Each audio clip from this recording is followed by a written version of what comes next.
Hello, I'm going to be giving a book talk on the book called Empty by Suzanne Weyn. Here's what it looks like. It was published in 2010, so not that long ago really in the grand scheme of everything.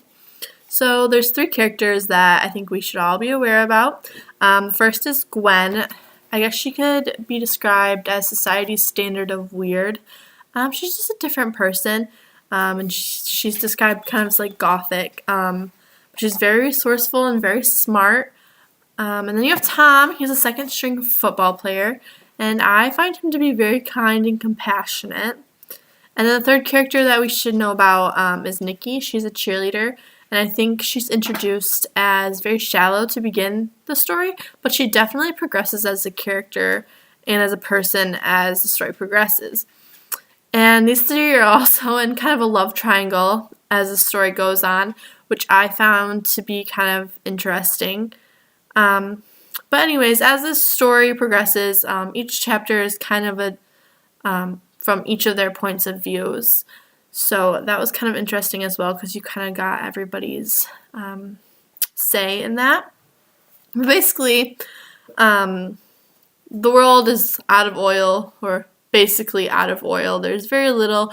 Prices are inflated, and all these warnings that everyone has given over the years and years, nobody has taken seriously, and nothing has changed. And now the climate's suffering. There's huge rates of inflation, and war and fights are breaking out.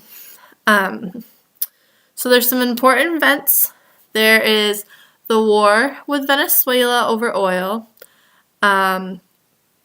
The loss of power in the town that these characters live in and the surrounding area. The super hurricane, where the two hurricanes come up each coast and kind of combine and hit right in New York where they are. And then the finding of the Whippersnapper 3, which you'll obviously read about, which kind of changes everything and kind of sheds a little light on the story here. Basically, I think Suzanne, our author, really just wants us to recognize that we are nearing the ends of our resources, and it's not something that all these scientists and people and politicians are just like making up. Like, it's happening, it's coming, and we really need to start changing our ways to help support our earth more instead of just taking and taking and taking and taking. But again, if we start doing things now, when we are out of our resources, it's going to be so much less devastating, and even so, these resources that we're just taking and taking from, they're going to be here a lot longer if we start helping our earth out a little bit more. So there was just one passage I found on page 70. It's kind of a conversation between Tom and Gwen. They get stopped by some police, and this just shows like the desperation for oil, in our story here. His heart banging in his chest, Tom stepped down from the driver's seat. Would he be connected to the damage to Principal Davenport's SUV? Did the policeman suspect that he was using stolen gasoline? Tom took the requested identifications from his wallet and showed them to the police officer, who pursued him critically. Have either of you been drinking or taking any kind of drugs this evening? The officer asked.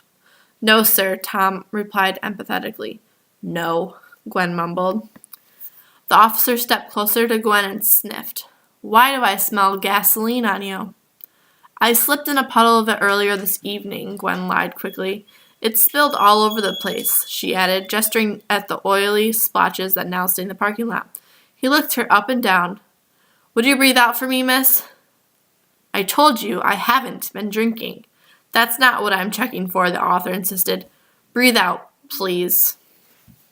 So I think, in a way that just shows how desperate everyone was. There was lying going on. He was checking for gasoline on her breath, just because there was just no oil. There's no oil, But I thought that was pretty interesting. So I would definitely recommend this book to anyone. One, it shows just how right our scientists are, you know, like what is going to happen if we don't change our ways. And I also just think everyone should read this.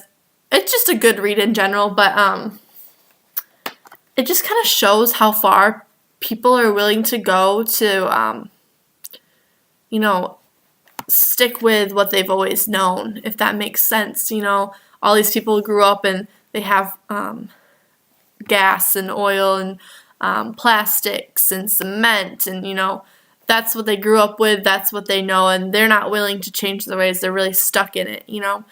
And I also think that this is a good read because it really shows how many products we use, or things we use that are made out of oil, like plastic. Like, these people are going to the grocery stores and they can't find things because it's made out of like their containers are made out of plastic and they're too expensive to get. So I think it just really puts everything into perspective. So overall, Empty by Suzanne Weyn. Give it a read. It's really, really good. And I really enjoyed it. It really puts things into perspective.